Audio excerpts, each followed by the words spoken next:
Buenos días, somos Andy Díaz y Armas. Vamos a exponerles sobre los tiempos gramaticales con la voz pasiva. Ok, para entender los tiempos gramaticales con la voz pasiva, se necesita saber primero qué es la voz pasiva.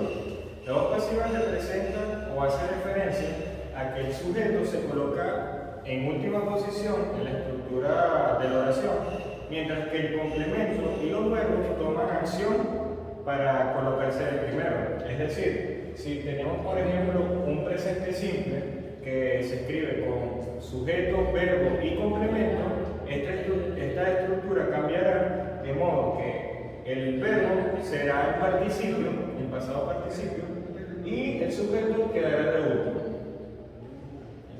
A continuación hablaremos sobre los verbos gramaticales en la voz pasiva. Está el presente simple, el presente continuo, el pasado simple y el pasado continuo. El presente simple, como normalmente lo usamos, la estructura sería el sujeto, el verbo y el complemento. Pero en la voz activa sería el objeto más el auxiliar be más el verbo pasado más el otro auxiliar y el sujeto. Y en el presente continuo sería el objeto, el pasado, el verbo be, más el pasado, el verbo pasado, más el otro auxiliar y el sujeto. Y en el pasado simple vendría siendo el objeto, el auxiliar was, el verbo en pasado, el auxiliar be y el sujeto. Y en el pasado continuo vendría siendo el objeto, el auxiliar was acompañado con el otro auxiliar que sería el be, el verbo en pasado, el otro auxiliar acompañado con el sujeto. Otro ejemplo de este tipo gramatical sería el presente perfecto. El presente perfecto significa que la acción fue ejercida, está siendo ejercida, pero se dice como en pasado. Por ejemplo, the movie has been watched by John. Lo que significa que la película ha sido vista por John. O sea, John vio la película, pero en un tiempo presente. Ya cuando hablamos de el pasado perfecto, the movie has been watched by John. La película fue vista por John. Entonces, ahí estamos hablando que ya pasó un largo tiempo desde que John vio esa película. El futuro simple describe futuras acciones a tomar. O sea, acciones que sí o sí se tomarán, sin condiciones, no que no se van a tomar, esas acciones se tomarán. The poet will be written by John. ¿Qué significa eso? Que John, una poesía será escrita por John.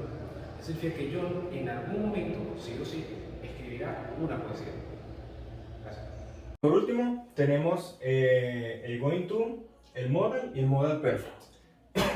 Bien, el going to representa una estructura gramatical en que algo va a ser hecho, ¿ok? Mientras que en el futuro simple significaba de que algo será hecho sí o sí o con cierta probabilidad de que no será hecho. En el going to algo va a ser hecho también. De esta forma podemos obtener esta oración de que las cartas van a ser enviadas a John. A diferencia del futuro simple en que la poesía será escrita por John. Aquí tenemos de que va a ser, hay más probabilidad de que será eso a que no lo será. Por otro lado, por último también tenemos el modal y el modal perfect. En estos verbos modales se necesita utilizar, como su palabra lo dice, modales, verbos que sean aptos para la escritura y para el habla también. Entonces, lo podemos definir en que se utilizan más que todo en cuestiones de escritura. Bien, por ejemplo, esta oración. My homework must be done. Mi tarea debe ser hecha. ¿Ok? Must es un verbo modal. Y al estar en la estructura de la voz pasada, de la voz pasiva digo, su forma cambia. ¿Ok? Entonces podemos decir también de que my homework should have been done. ¿Ok? Esto significa de que su estructura será el sujeto más el modal más el verbo to be más un verbo en pasado participio más el complemento, como se puede observar aquí. Esto sería todo. Muchas gracias por su atención.